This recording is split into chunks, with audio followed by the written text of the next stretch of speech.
Bismillahirrahmanirrahim.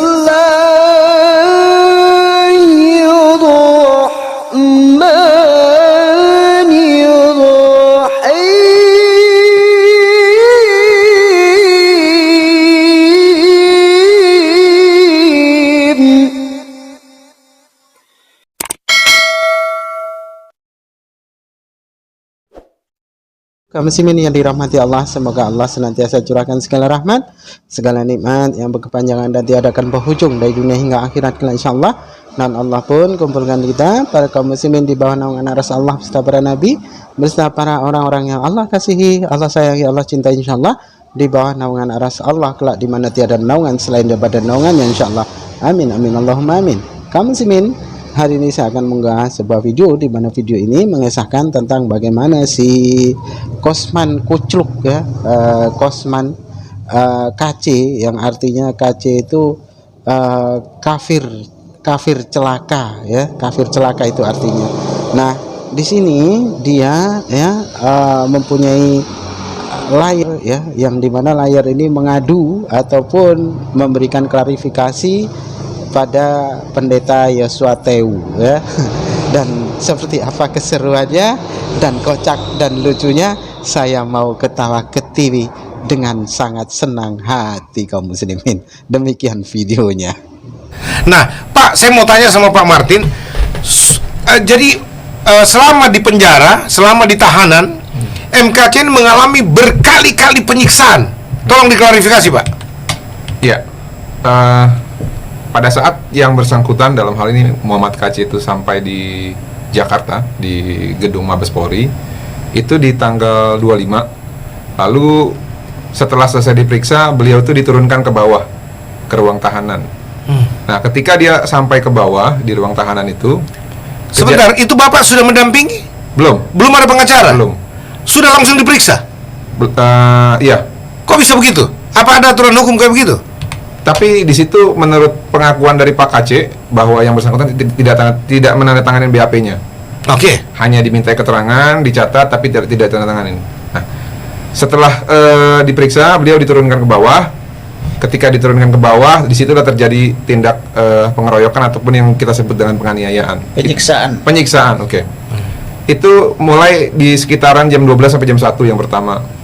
Kejadiannya adalah ada sekelompok orang yang datang menghampiri ruang tahanan Pak KC, lalu menanyakan mengenai sebab musibabnya Pak KC ini berada di ruang tahanan. Di situ dijelaskan bahwa Pak KC ini terkena jerat Undang-Undang ITE dan penistaan agama. Dijelasin lah habis itu kan, ditanya sama para gerombolan ini seperti yang sudah disampaikan oleh rekan saya pada konferensi pers sebelumnya. Lalu dipertanyakan, itu video bener nggak sih?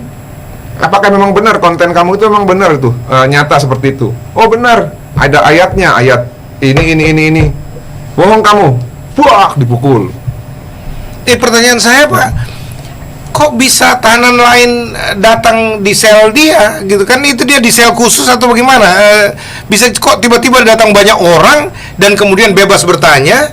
Apa dia tidak dikawal gitu? Padahal ini boleh katakan kasus khusus kan? Boleh saya jelaskan, Pak? Sebentar, Pak, sebentar. Oke. Iya, berdasarkan proses yang sedang berlangsung di di bagian propam ya, sudah ditemui unsur, kalau menurut versi mereka, kelalaian petugas. Nah, ini akan inline dengan apa yang akan saya ceritakan nanti. Lalu terjadilah penganiayaan dan penyiksaan dan pengeroyokan tersebut, di mana dipukuli, diinjak, diberikan makan feses, tinja atau tai itu ya. Lalu setelah mereka puas, mereka tinggalkan. Habis itu dipukulin lagi jam 3. Nah, setelah itu pagi-paginya Pak KC ini di treatment lah, diobati dan ruangannya itu dibersihkan. Nah, setelah itu Pak KC melakukan laporan. Nah, setelah melakukan pelaporan, pulangnya terjadi lagi tindak pidana itu. Aduh. Dihajar lagi, disiksa lagi. Nah, itu semua terekam CCTV, Pak. Oke. Saya dan rekan-rekan saya sudah melihat kejadian itu. Oke, Pak Kamarudin, tapi berani banget tim pengacaranya Napoleon ini, saya mulai sekarang saya janji saya tidak akan panggil dia jenderal lagi, Napoleon aja ya, karena jenderal terlalu kudus untuk manusia berakhlak bejat kayak Napoleon Bonaparte ini. Napoleon Bonaparte gitu ya. Karena saya betul-betul kesal ini, anggota saya juga akan nanti tuntut. Ini PGI ngaco ini juga, tapi nanti jangan dulu PGI karena saya lagi gemes ini Pak, lebih supaya saya bisa bicara normal tentang PGI. Dan tapi saya mau bertanya, yang maksudnya gini, kok pengacaranya Bonaparte ini, Napoleon berani-beraninya bicara bahwa semua laporan tentang penganiayaan di publik itu semua itu tidak benar. Dan bahkan Napoleon katanya itu adalah jenderal yang paling teladan dan layak menjadi Kapolri, dan dialah orang yang dari kepolisian yang paling berakhlak dibandingkan yang lain. Bayangkan pernyataan-pernyataan begini, ini penipuan publik dari pengacara-pengacara preman kayak begini nih. Ya kan? Silakan Pak. Baik. Jadi saya sedikit luruskan ya. Ketika ditangkap Pak KC 2-3 minggu pertama, tidak ada pengacara yang berhasil bertemu dengan beliau, yaitu dari antara yang 15. Mereka hanya mendengarkan dari penyidik. Salah satu di antara 15 ini beliau ini. Mereka hanya mendengarkan narasi-narasi dari penyidik yang menyatakan bahwa MKC baik-baik saja. MKC sedang menjalani isolasi mandiri karena MKC diduga terpapar bla bla bla dan seterusnya. Karena mereka tidak berhasil bertemu dengan MKC atau tidak diberikan hak untuk bertemu dengan pengacaranya, yang ada malah penyidik menunjuk pengacara yang tidak dikehendaki oleh MKC, yaitu mantan anggota polisi. Sehingga karena dianggap pengacara mantan anggota polisi ini bisa kooperatif atau bekerja sama sesuai selera penyidik kepolisian. Padahal polisi lupa bahwa pasal 50 sampai 68 KUHP sudah mengatur tentang hak-hak daripada tersangka. Salah satu di antara hak itu adalah tersangka atau terdakwa berhak menunjuk penasihat hukum untuk dirinya. Tetapi itu tidak diberikan, tetapi penyidik yang menunjuk mantan anggota Polri yang sudah berprofesi pengacara menjadi pengacara supaya bisa diatur-atur. Tahan sebentar Pak. Siap. Jadi ini hal yang juga termasuk diadukan oleh istri MKC. Siap. Bahwa dia dibohongi, ditipu oleh penyidik. Siap. Karena penyidik bilang dia MKC baik-baik saja, tidak ada masalah, percayakan kepada kami dan semua sudah diatur. Tapi ternyata MKC babak belur. Siap. Bahkan hampir mati Pak. Dan makanya istrinya datang ke sini juga untuk mengadu dan minta didoakan supaya mereka dapat kekuatan. Lalu kemudian saya bilang, ya kita bikin ininya, live-nya supaya juga publik harus tahu keluhan dari istri seorang MKC. Nah, jadi ini penipuan dalam penyidikan, pembohongan publik. Betul. Atau termasuk lebih khusus kepada istri MKC yang berhak mengetahui keadaan sebenarnya. Dan masa sih seorang istri belum terpidana Pak, masa seorang istri nggak bisa bertemu dengan suaminya? Apakah itu ada aturan begitu, memang tidak boleh dipertemukan, atau ini ada pihak-pihak yang menahan? Silakan Pak. Tidak ada aturan seperti itu. Jadi saya jelaskan lagi. Ketika saya berada di Lumajang, Jawa Timur, kembali saya dihubungi oleh anaknya MKC beserta sahabat-sahabatnya agar saya bersedia menjadi pengacara yang bersangkutan. Lalu saya tanyakan, bukankah sudah ada 15 orang sebelumnya? Mereka menyatakan tidak berhasil bertemu dengan MKC karena dihalang-halangi oleh penyidik dengan dalil paparan COVID-19.